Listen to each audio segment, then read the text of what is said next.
24 மணி நேர ஐசியு, பொதுநல மருத்துவம், எலும்பு முறிவு சிகிச்சை, ENT டாக்டர் சிவகுமார் மருத்துவமனை, சத்துவாச்சாரி, வேலூர். விழுப்புரம் மாவட்டம் மரக்காணம் அருகே கைப்பனிக்குப்பம் மீனவர் வலையில் அபூர்வ வகை ஏமன் கோலா மீன் சிக்கியுள்ளது.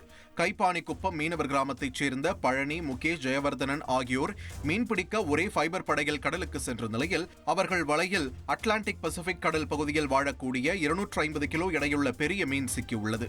இந்த அபூர்வ கோலா மீன் மரக்காணம் பகுதி கடலில் மீனவர் வலை சிக்கிய சம்பவத்தை கேள்விப்பட்ட சக மீனவர்கள் ஆச்சரியத்துடன் பார்வையிட்டு சென்றனர். ஒசூர் அருகே சரக்கு லாரி கவிழ்ந்து வெங்காய மூட்டைகள் சரிந்து விழுந்து விபத்து ஏற்பட்ட சம்பவம் பரபரப்பை ஏற்படுத்தியுள்ளது. கர்நாடக மாநிலம் பெங்களூருவில் இருந்து ஒசூர் வழியாக திண்டுக்கல்லிற்கு சரக்கு லாரி ஒன்று வெங்காய மூட்டைகளை ஏற்றிச் சென்றது. அப்போது ஒசூர் மேம்பாலத்தில் சரக்கு லாரி கவிழ்ந்து விபத்துக்குள்ளானது. இதில் ஓட்டுநர் மற்றும் உதவியாளர் இருவருமே படுகாயமடைந்து மருத்துவமனையில் அனுமதிக்கப்பட்டனர்.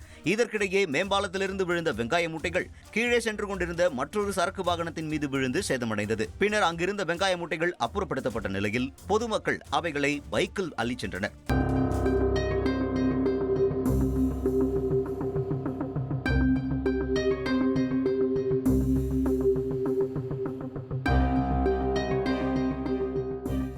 மகளிர் நலப்பிரிவு 24 மணி நேர சாலை விபத்து சிகிச்சை, நீரிழிவு சிகிச்சை டாக்டர் சிவகுமார் மருத்துவமனை, சத்துவாச்சாரி, வேலூர்.